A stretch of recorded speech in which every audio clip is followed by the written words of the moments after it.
வவுனியா வைத்தியசாலையில் மரணித்த சிசுவின் உடற்கூற்று பரிசோதனையில் தாமதம், பெற்றோர் ஆதங்கம்.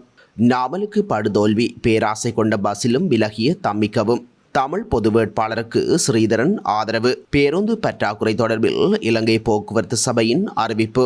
ரணிலுக்கு எதிராக சட்ட நடவடிக்கை எடுக்க தயாராகும் சஜித். சந்தேகத்திற்கு இடமின்றி ரணிலே தேர்தலில் வெற்றி பெறுவார். மனுசு நாணயக்கார. பிரான்சிலிருந்து இலங்கை வந்த நபர் தப்பியோட்டம், அதிரடி காட்டிய போலீசார். பிரச்சார கூட்டத்தில் திடீரென்று மருத்துவ உதவி கேட்ட டொனால்ட் ட்ரம்ப். வெளியான காரணம்.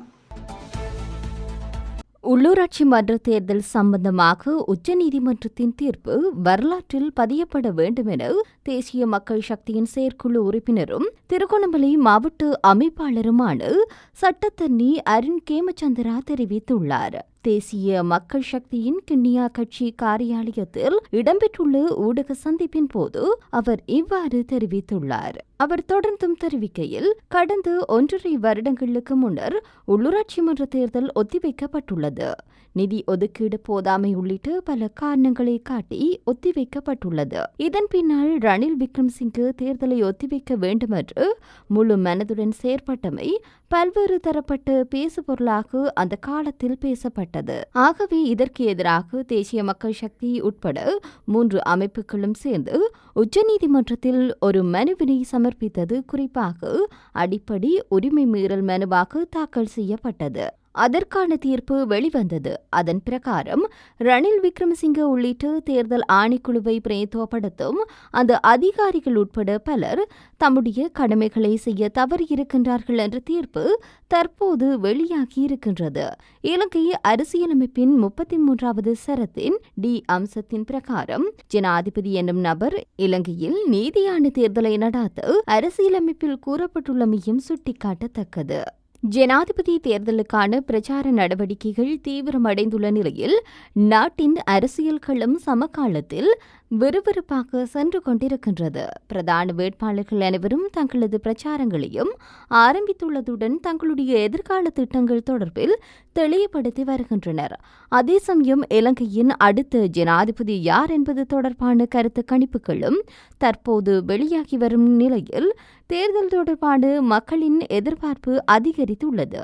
மேலும் கட்சி தாவல்களும் வலிமை போலவே இடம்பெற்று வரும் நிலையில் சில வேட்பாளர்கள் களத்திலிருந்து பின்வாங்கும் நிலை ஏற்பட்டிருப்பதாக தெரிய வருகின்றது. இன்னும் 5 வருடங்களுக்கு நாட்டின் அதிகாரத்தை ஜனாதிபதி ரணில் விக்ரமசிங்கவிற்கு வழங்க இந்த நாட்டின் புத்திசாலித்தனமான மக்கள் தீர்மானித்துள்ளனர் என்று நாடாளுமன்ற உறுப்பினர் நிமல் லான்சா தெரிவித்துள்ளார். நீர்கொழும்பில் இடம்பெற்றுள்ள நிகழ்வொன்றில் கலந்து கொண்டு கருத்து தெரிவிக்கும் போது அவர் இவ்வாறு தெரிவித்துள்ளார். தொடர்ந்தும் அவர் தெரிவிக்கையில், நாம் தலைமை வகித்து அனைத்து விடயங்களையும் வென்றெடுத்துள்ளோம். மக்களுடன் களத்தில் இருப்பவர்களை அரசியலில் முன்னோக்கி கொண்டு வர வேண்டும். மக்களுக்கு உதவாதவர்களை கொண்டு வருவதன் மூலம் மக்களும் நாடும் பின்னோக்கி செல்லும். கிராமத்தையும் நகரத்தையும் நாட்டையும் யாரால் கட்டியெழுப்ப முடியும்? ரணிலை தவிர வேறு யாராலும் இந்த நாட்டை கட்டியெழுப்ப முடியாது. கோட்டபய ராஜபக்சவை அழைத்து வந்தபோது அவரை அழைத்து வர வேண்டாம் என்று கூறினோம். எனினும் அவர் தேர்தல் களத்தில் களமிறக்கப்பட்டதனால் அவருக்காக நாமும் வேலை செய்தோம். ஆனால் இறுதியாக அவர் மக்களால் துரத்தப்பட்டார். அரசாங்க ஊழியர்களுக்கு 25,000 ரூபாய் வாழ்க்கை செலவு கொடுப்பனவு வழங்கும் முடிவு தேர்தலுக்கான வாக்குறுதி அல்ல, அது வெறும் ஜனரஞ்சக வார்த்தையும் அல்ல என நிதி ராஜாங்க அமைச்சர் ரஞ்சித் சியாம்லாபிட்டியு தெரிவித்துள்ளார். இந்த ஆண்டின் வரவு செலவு திட்டத்தின் மூலம் அதனை பெற்றுக் கொடுப்பதற்கு தீர்மானிக்கப்பட்டுள்ளதுடன் அதற்கான அமைச்சரவை அனுமதியும் கிடைத்துள்ளது. இதில் எந்த அரசியலும் கிடையாது என அவர் குறிப்பிடுகின்றார். இது தொடர்பில் அவர் மேலும் தெரிவிக்கையில், எதிர்காலத்தில் அரசாங்க ஊழியர்களின் சம்பளத்தை அதிகரிப்பது தொடர்பான அரசாங்கத்தின் தீர்மானம் தொடர்பில் பலரும் கேள்வி எழுப்பி வருகின்றனர். இது தேர்தல் வாக்குறுதியா என்றும் அவர்கள் கேள்வி எழுப்பி வருகின்றனர். நாம் 2024ஆம் ஆண்டின் ஆரம்பத்தில் நாட்டில் உள்ள 13,80,000 அரசாங்க ஊழியர்களுக்கும் 10,000 ரூபாய் சம்பள அதிகரிப்பை வழங்கினோம். வாரத்தின் ஒரு தடவை நாட்டின் நிதி சபை, நிதி அமைச்சின் விசேட குழு ஆகியவை ஒன்று கூடி இவற்றில் அவதானம் செலுத்தியது. வர்த்தக சமூகத்தின் நலன் கருதி சில நடவடிக்கைகளையும் மேற்கொள்ள வேண்டிய நிலை ஏற்பட்டது. இத்தகைய பின்னணியில் தற்போது மேடைகளில் உரையாற்றுபவர்கள் காலியில் வரிகளை குறைக்கப் போவதாக தெரிவிக்கின்றனர். பாராட்டி சட்டத்தை இடைநிறுத்தியமை பற்றி கூறுகின்றனர். இது விந்தையாக உள்ளது என அவர் தெரிவித்துள்ளார். வவுனியா வைத்தியசாலையில் பிறந்து மரணித்த சிசுவின் உடலை உடற்கூற்று பரிசோதனை மேற்கொள்ள தாமதம் ஏற்பட்டுள்ளதாக சிசுவின் தந்தை நேற்று கவலை வெளியிட்டுள்ளார். கடந்த 17ஆம் திகதி வவுனியா செட்டிக்குளம் பிராமணாலங்குளம் பகுதியைச் சேர்ந்த 30 வயது யுவதியொருவர் பிரசவத்திற்காக வவுனியா வைத்தியசாலையில் அனுமதிக்கப்பட்டிருந்தார். இந்த நிலையில் கடந்த 20ஆம் திகதி அவருக்கு அதிகாலை சத்திர சிகிச்சை மேற்கொண்டு சிசுவை எடுத்தபோது சிசு உயிரிழந்துள்ளது. இதனைத் தொடர்ந்து வைத்தியசாலையில் கடமையாற்றிய வைத்தியர்களின் அசமந்த போக்கே தமது சிசு மரணமடைய காரணம் என தந்தை வவுனியா போலீசில் முறைப்பாடு செய்திருந்தார். இதனையடுத்து நேற்று முன்தினம் மாலை வவுனியா மாவட்ட நீதிபதி சிசுவின் உடலை பார்வையிட்டதுடன் தந்தையின் வாக்குமூலங்களையும் பெற்றிருந்தார். இந்த நிலையில் நேற்று ஜாழ் வைத்தியசாலையில் கடமையாற்றும் விசேட சட்ட வைத்திய அதிகாரியிடம் சடலத்தை ஒப்படைத்து விசாரணைகளை முன்னெடுக்க வவுனியா நீதிமன்றம் உத்தரவிட்டது. எனினும் குறித்த சிசுவின் உடலை கொண்டு செல்ல வவுனியா வைத்தியசாலையினர் நோயாளர் காவு வண்டியையோ அல்லது வேறு வாகனத்தையோ கொடுக்க மறுத்துள்ளதால் சிசுவின் உடல் யாழ்ப்பாணம் கொண்டு செல்லப்படவில்லை. பெற்றோர் அதனை தாம் கொண்டு செல்ல முடியாது எனவும் வைத்தியசாலையின் தவறுக்கு அவர்களே கொண்டு செல்ல வேண்டும் எனவும் தெரிவித்து சிசுவின் சடலத்தை பொறுப்பேற்கவில்லை. இதனால் பிறந்து ஒரு நாள் கூட மண்ணில் வாழாத சிசு மரணித்த பின்னர் 2வது நாளாகவும் வவுனியா வைத்தியசாலையின் பிரேத அறையில் உள்ளமை குறித்து பெற்றோர் தமது கவலையை வெளிப்படுத்தியுள்ளனர். இந்த ஆண்டு ஜனாதிபதி தேர்தலில் ஸ்ரீலங்கா பொதுஜன பெரமுனவின் வேட்பாளராக முன்னிறுத்தப்பட்டுள்ள நாமல் ராஜபக்ச படுதோல்வியை சந்திக்க நேரிடும் என நாடாளுமன்ற உறுப்பினர் எஸ்பி திசாநாயக்க தெரிவித்துள்ளார். ஜனாதிபதி வேட்பாளர் ரணில் விக்ரமசிங்கவின் வெற்றிக்காக கினிகத்தேன பகுதியில் நேற்று இடம்பெற்ற கூட்டத்தின் போதே அவர் மேற்கண்டவாறு குறிப்பிட்டுள்ளார். அவர் தொடர்ந்தும் தெரிவிக்கையில், இந்த ஜனாதிபதி தேர்தலில் ஜனாதிபதி வேட்பாளர் ரணில் விக்ரமசிங்கவுக்கு ஸ்ரீலங்கா பொதுஜன பெரமுனவின் பூரண ஆதரவை வழங்குமாறு முன்னாள் ஜனாதிபதி மஹிந்த ராஜபக்சவிடம் கோரிக்கை விடுத்திருந்தோம். இன்று அதற்கு அவர் பதிலளித்திருந்தார்.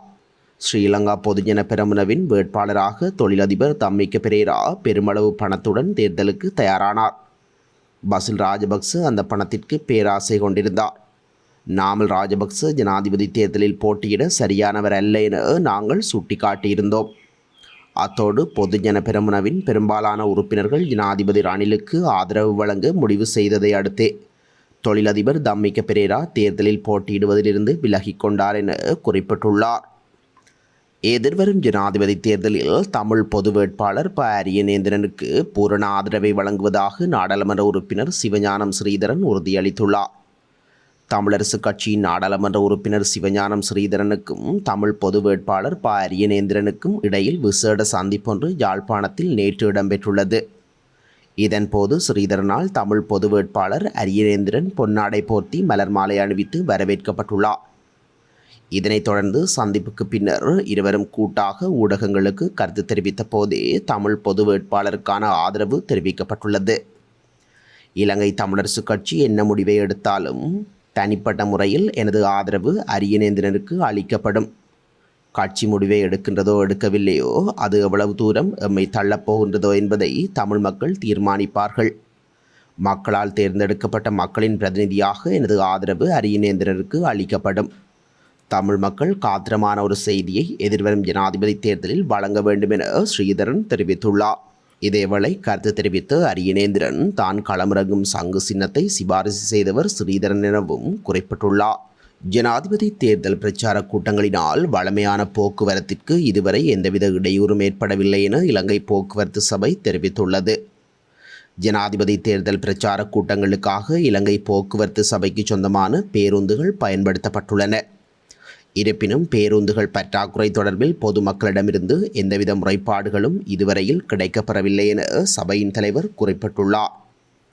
இதேவேளை ஜனாதிபதி தேர்தல் பிரச்சாரங்கள் நிறைவடையும் வரை பொதுமக்களுக்கு அசௌகரியம் ஏற்படாத வகையில் பேருந்துகள் வழங்கப்படும் என அந்த சபையின் தலைவர் லலித் டி எல்விஸ் குறிப்பிட்டுள்ளார்.